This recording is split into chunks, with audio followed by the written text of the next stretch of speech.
नचिकेता ऋषि पुत्र को अपने पिता की कंजूसी देखकर तरस आ गया। यज्ञ करते और सर्वदान करना है, सारी गौएं दान करूंगा। तो यज्ञ की पूर्णाहुति और जो लूली लंगड़ी दूध नहीं देती थी, ऐसी बाखड़ी बाखड़ी गाय दान करने लगे। कुछ अच्छी गाय भी दिखावे के लिए दान करने लगे। तो नचिकेता नाम का पुत्र ने पूछा कि पिताजी, आप तो बोलते थे सर्वस्व दान करना है, तो मुझे आप किसको देंगे? अरे चुप रहना, नहीं, सर्वस्व दान की घोषणा की है, तो मुझे आप किसको दान में देंगे? किसके लिए गाय बचा के रखे कि दीकरा माटे हो, है ना? जब सर्वस्व दान करना है तो मेरे को भी दान करिए, मेरे को किसको दान दीजिएगा?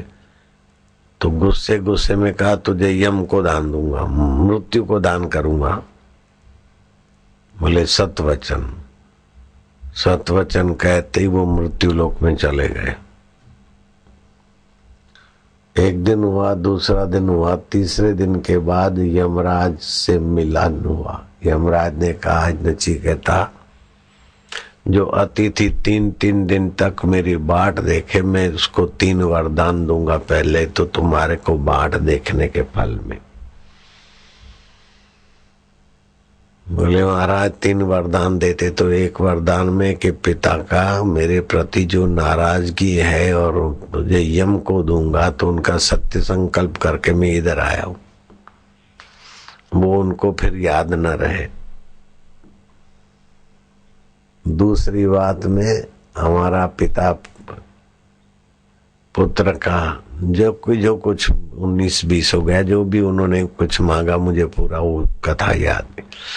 तीसरे वरदान में मैं आपसे ब्रह्म ज्ञान चाहता हूं। यमराज कहते हैं, देखो तुम्हें चाहिए तो मैं पृथ्वी का विशाल चक्रवर्ती राज्य तुम्हें दे दूं, लेकिन ब्रह्म ज्ञान को छोड़ो।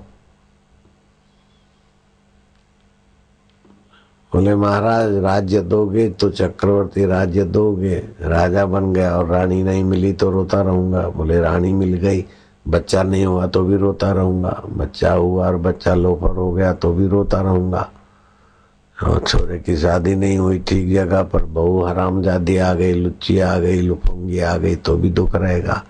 इसीलिए मुझे तो राज्य मत दीजिए, मुझे तो ब्रह्म ज्ञान दीजिए।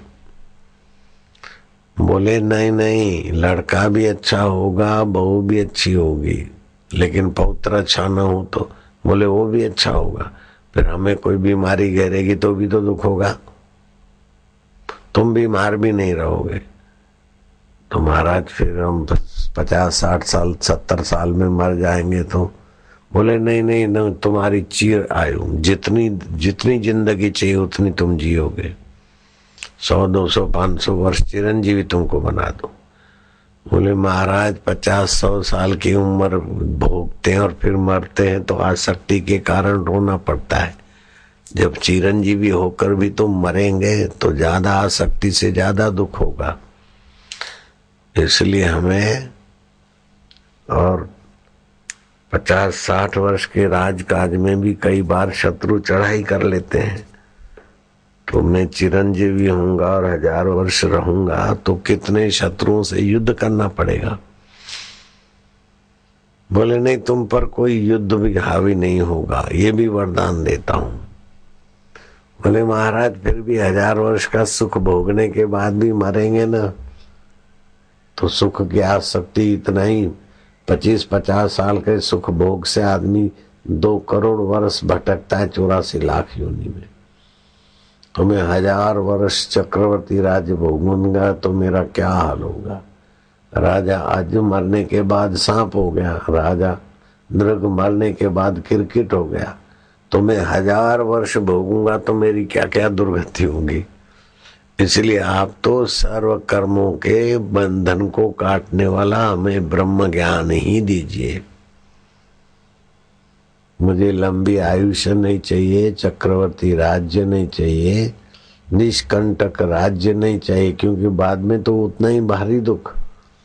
मुझे तो आत्म राज्य में प्रवेश करा दीजिए। बोले नचिकेता ये ब्रह्म ज्ञान बड़ा विलक्षण है, आश्चर्य श्रोता, इसको सुनने वाला आश्चर्यकारक है। कुशलोश्च वक्ता, इसका वर्णन करने वाला भी कुशल है वक्ता, और इसकी मांग वाला श्रोता भी आश्चर्य है। बोले महाराज श्रोता तो मैं आपके चरणों में, और आपसे बढ़कर कुशल, संयमपुरी के देवता से बढ़कर कुशल कौन मिलेगा, कृपा करिए।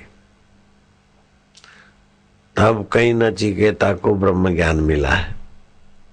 ये ऐसी चीज है।